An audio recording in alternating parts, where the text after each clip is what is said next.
Va ora in onda Liberamente, variazioni e scorribande con Giovanni Sallusti. Eccomi qua.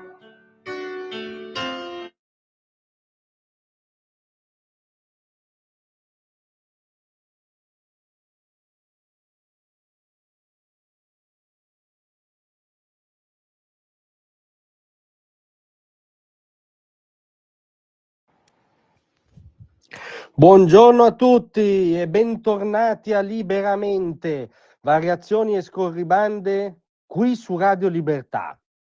Allora, francamente, lezioncine dalla signora Merkel proprio no. Proprio, come dire, bisogna innalzare un minimo modesto ma ineludibile controcanto all'apologia che in questi giorni va in scena sui giornaloni della stagione di Frau Merkel, perché sapete che a breve esce in molti paesi, tra cui l'Italia, in contemporanea il suo libro di memorie Libertà. Tra l'altro, a mio modestissimo giudizio, non è esattamente il valore che ha ispirato l'azione di Angela Merkel. L'interesse tedesco, per esempio, sì, è legittimamente. Ma comunque, e quindi sui giornaloni nostri in primis, in questi giorni è tutto un rincorrere anticipazioni del libro della Merkel che ci svela gli ultimi lustri di politica europea internazionale. Per cui oggi trovate sul Corriere che lei non ebbe un ruolo nella caduta di Berlusconi, che fattualmente è anche vero. Se poi parliamo ovviamente di clima creato all'interno delle istituzioni europee, un altro discorso. Su Repubblica trovate il fatto che lei è molto preoccupata per Elon Musk, e in questi giorni abbiamo trovato anticipazioni in serie, tra l'altro vendute come pensose riflessioni di questa Richelieu in gonnella, quando sembrano onestamente delle grandi banalità. Cioè, in questo libro Merkel direbbe che Putin ha degli istinti da dittatore, non ha esattamente nel benessere e nella prosperità del suo popolo la prima preoccupazione. Grazie mille, ma ce ne eravamo accorti anche nel nostro piccolo. Oppure lei svela di aver avuto delle tensioni con Donald Trump, la ringraziamo di nuovo, ma anche noi in diretta modestamente le avevamo rilevate queste tensioni, ecco. Ma in generale è tutto un citare appunto la signora Merkel, signora ultraventennale d'Europa, come un nume tutelare che, avendo impostato una politica illuminata appunto nel suo più che ventennio di fatto alla guida dell'Europa continentale, potrebbe dare lezioni sull'oggi. Ma scusate, forse è ora, non dico di ribaltare la vulgata, di riportarla alla realtà.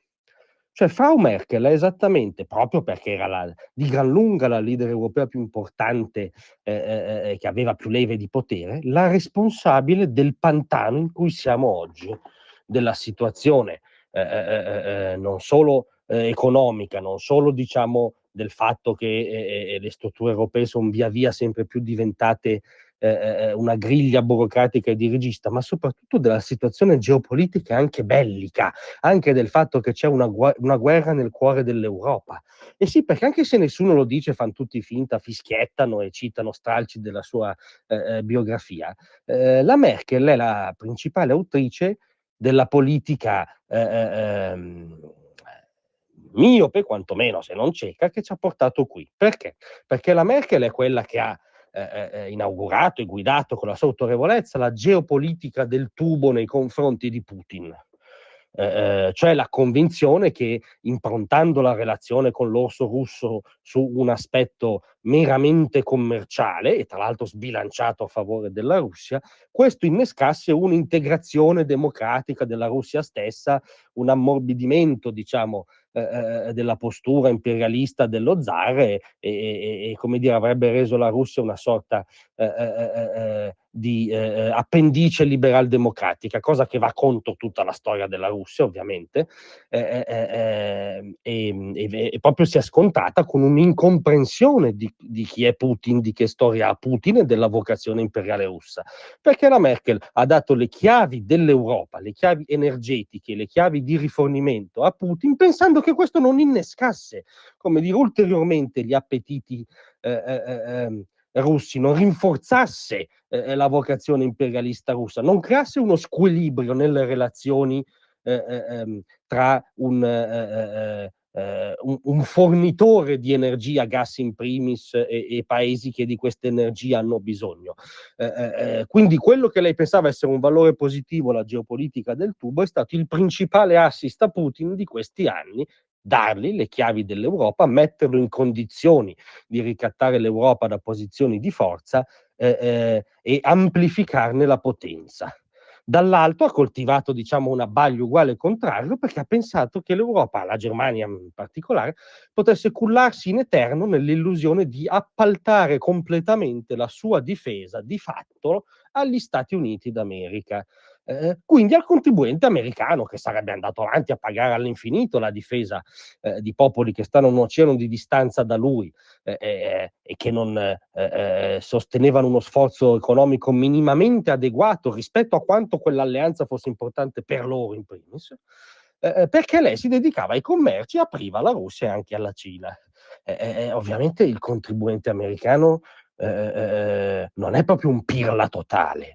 Cioè si è reso conto di questo squilibrio a suo svantaggio, si è reso conto che mentre la globalizzazione farlocca, soprattutto in questo caso che faceva gli interessi della Cina, svuotava le sue industrie e l'Europa si comportava tecnicamente sempre più da parassita rispetto alla difesa. Guardate che non è una tesi trampiana o sovranista o balzana. Il primo a parlare degli alleati europei come scrocconi che salgono sul bus senza pagare il biglietto è stato un tizio che si chiama Barack Obama, perché è un'evidenza fattuale, aritmetica. E uno degli scrocconi principali che viveva proprio a scrocco dal punto di vista della difesa era proprio Angela Merkel. Quindi geopolitica del tubo che ha rinforzato Putin, parassitismo della difesa appoggiato agli Stati Uniti d'America che ha allargato il fossato atlantico, tra l'altro se vogliamo che ha creato le condizioni per il fenomeno Trump che lei tanto critica e detesta. Lei ha contribuito fortemente a creare Trump come fenomeno politico, appunto tirando troppo la corda di questo squilibrio economico rispetto alla difesa transatlantica, e quindi lei ha creato esattamente le condizioni del guazzabuglio contemporaneo. Quindi è stata una leader che ha guidato per tanti anni un paese importante? Sì. La sua azione ha segnato una stagione positiva, il suo bilancio è un bilancio positivo, addirittura da statista illuminata che ci dice qualcosa sull'oggi? No. No, per favore, niente lezioncine dalla signora Merkel, che siamo impegnati oggi a risolvere i suoi clamorosi errori geopolitici, e a est e a ovest. No lezioncine. Grazie a tutti, a lunedì. Tra un manifesto